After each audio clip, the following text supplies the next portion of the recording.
I'm Randall Burg, your Concierge Yacht broker in Fort Lauderdale, Florida. So today I'm going to talk about drones in the marine and yachting environment. Drones are incredible machines. They can do amazing things. You can use them to, if you're in a fishing boat, spot schools of fish around you, up to a quarter mile, half a mile away, depending on your drone. You can use them if you're cruising to find a good mooring. If you're traveling the Caribbean islands, you can deploy the drone forward and look for a nice mooring, see what's crowded and what's not. If you've lost something overboard, you can have it circle the boat and go back and look for it. If someone has fallen overboard, many of these drones you can hook up to deliver a life preserver or a life ring, and it'll drop it on them. And of course, just the fun of taking photographs and videos of you playing on your boat or your kids in the water or family when they jump overboard. Drones are marvelous tools for the marine environment. However, you have to handle them a little different than you do in terrestrial land use.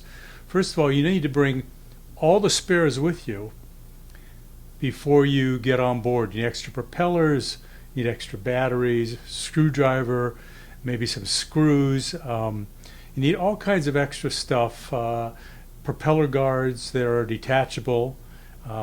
These are the kind of things that you need for a marine drone.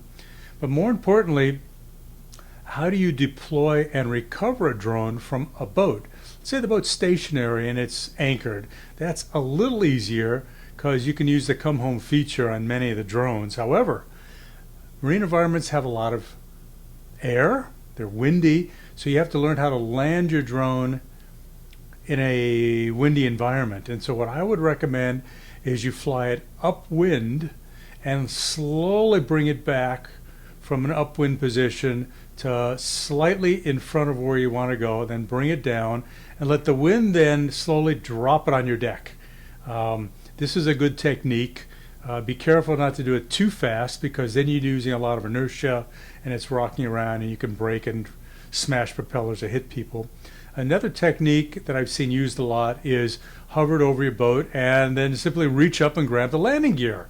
Turn off the propellers with the remote and bring it down.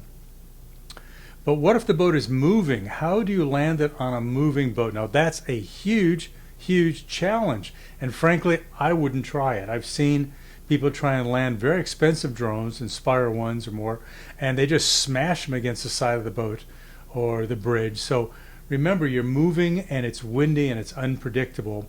The other thing is watch out for dropping it in the water. Although if you recover it soon enough, if it doesn't sink, you can flush the whole machine in fresh water, let it dry out, and there's a high probability it will not be harmed. The other thing you should remember is you need batteries. Make sure they're fully charged. It usually takes an hour to charge a battery, so if you run your plane for 15, your quad for 15 or 20 minutes, and you run out of power, it's going to be another hour to recharge that battery. So have extra batteries already charged, ready to go. The other thing is spare propellers. Be prepared to break propellers. Be prepared to change them on the boat. You have to know how to change them. Some simply screw on and off. Some need a special tool to grip the propeller shaft. Some actually have stainless pins you have to push out, and they're very tiny and you have to collect them. You're on a moving boat. You don't have a lot of room. You don't have a counter to play with. So be prepared to do these kind of things on your drone. And the other thing, of course, is activating your camera. Some machines have built-in cameras. Other ones you can clamp on a GoPro or a single lens reflex digital camera. What you have to remember is you have to turn on your digital camera, be it a GoPro, whatever, and set it the way you want, wide, narrow, or regular screen versus a super wide angle. And you have to then link it to the Wi-Fi on your controller so that it can send a picture back to your LCD screen.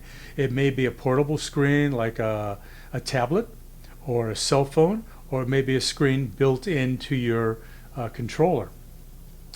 It's more complicated if you use a non-controller built-in screen. If you're using a tablet or a phone, it takes a little more to Wi-Fi it up and hook it up.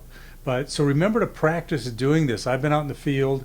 The camera simply wouldn't link to my tablet. I was pushing one button wrong. Remember, the GoPros are very, very small. Controls are really small, and you have to step through the menus and use the right button to access them. Practice at home.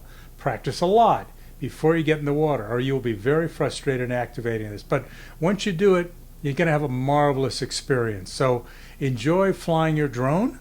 If you have any questions, contact me. And of course, if you need to buy a boat, contact me. I'm in South Florida.